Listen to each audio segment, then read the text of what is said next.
Hi, this is Rook with Mostly Harmless, and we're going to look at some of the armor in Albion Online. I want to start off with the fact that there's, of course, your inventory. You can open it up, you can look at different things, and then you can look at your stats by hitting the details column here.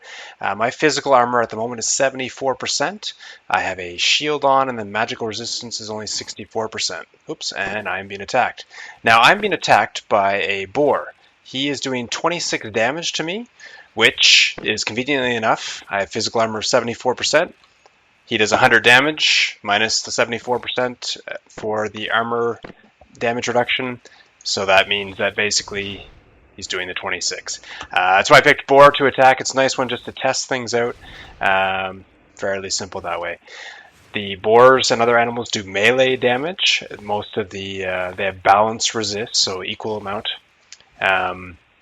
I'm doing 41 damage to him, and my cursed staff does, I think it's 86 DPS, so you can see that his resist is about 55% or something like that.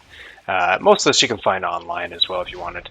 But anyways, let's just kill him so I can not die and show you what's going on here.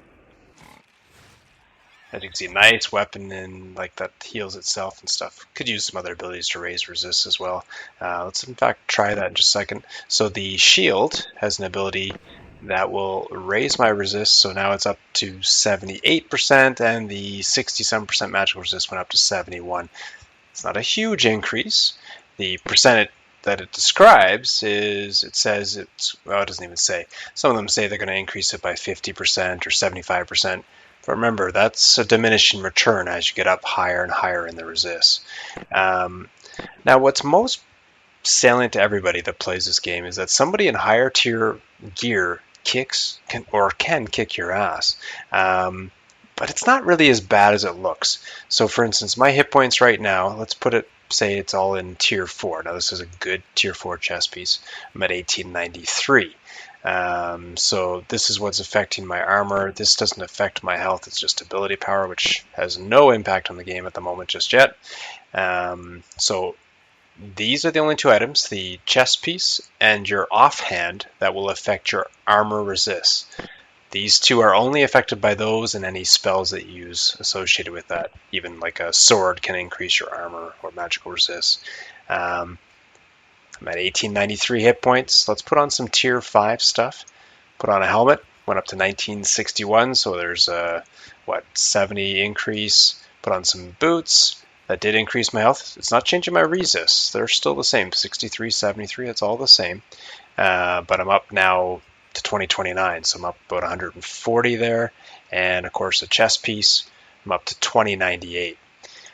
Now I want to note that this is the base level, easy to craft, cheap as hell expert's leather armor. All you have to do is grind up just a little bit on the Destiny board. And you can really see this here. The tier 4 adept's leather armor. Fine. It's got these stats, physical armor, those resists and stuff. Now, the tier 5, the experts that I'm wearing at the moment, the resists go up, the hit points go up, but they go up to the same amount because it's a power level 5. It's as to the same amount as this adept's. It's basically called 4.2. It's tier 4 materials, but it requires special materials. 181%. And actually, my other one has more armor or more hit points because it's I've mastered it a little bit. You get bonuses as you master the stuff. So, and these only cost 1440 fame, so a small amount of fame to go up in, whereas that next level, it doubles. So it's 2880, and not a surprise, but as you go up to more expensive stuff, it doubles again, so it keeps on going up. These are higher power levels, so you're in tier 4, you're using tier 4 leather, although the special kinds and more expensive and some additional requirements. But as you keep going up, it gets more expensive and higher or harder to level it fame-wise. I think a lot of people are caught up in, I've got to get to that higher horizontal tier, when really there's some good stuff to obtain in the earlier levels, and you can see there is no real difference. So let's look at, so people are all upset about, tier tier 5 isn't, or base tier 5 isn't any good. I got to go vertically. Here's tier 4.2, so I'm replacing it. Basically the same health, about 10 less health. 4.2, another few less health, another few less health. That's just due to masteries, because you can master the early stuff so much more quickly. So this cheap tier 5 stuff, no problem. And I'm getting more health from it because it's quicker and easier to master. In the end game, if you were to play this for years and do all your fame, the person that levels that more expensive stuff and somehow keeps it, never loses anything in PvP and has no fun in PvP because they're worried about losing it all the time, they will be better. They can reach a much higher level. So I think there's going to be, two models. There's going to be the cheap and easy and fun, and you can see that, here's tier 2, pretty low, 1731 health.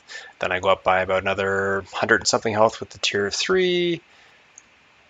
Another 100 something health with the tier 4, and then a bit more with 4.2 or the 5. Now, note that this that I've been wearing most of the time, this 4.2, tier 4 is a where's it showed here? Basically, it's an excellent quality item. It's a very good quality item.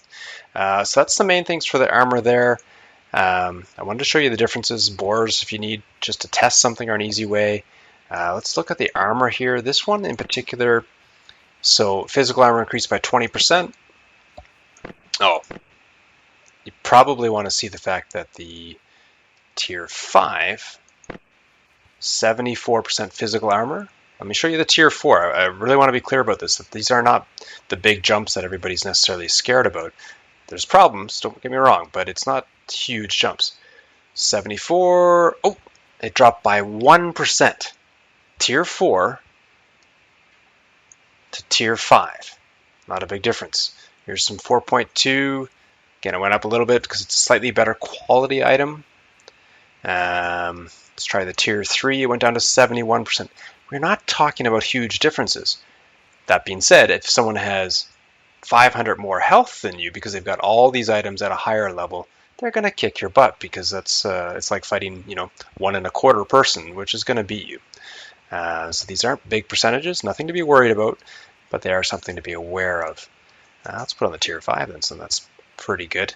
And right, we were going to show you the plate mail. Let's just show you the differences in stats. So here's plate mail tier 3, 80%. Tier 3, 80%. If I go fight this boar now in tier 3 plate mail,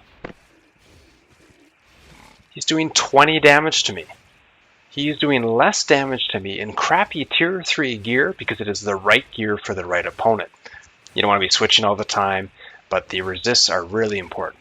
Now let's switch to, this is a little scary, but let's switch to cloth.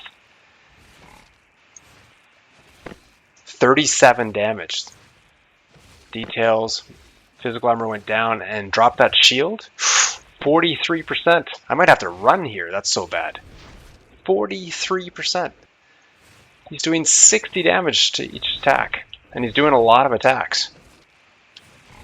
So, 20 damage from tier 3 physical resist armor, and 60 damage from this cloth.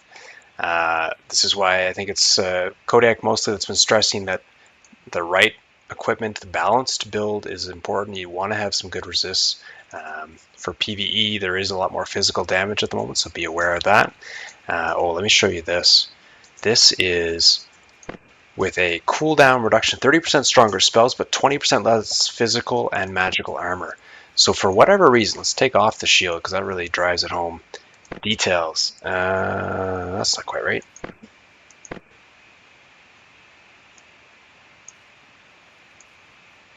Oh, it is right. 19%. 19%. The glass cannon cloth armor. Imagine if you're wearing using a two-handed staff, 19% physical armor. You would get creamed, just decimated.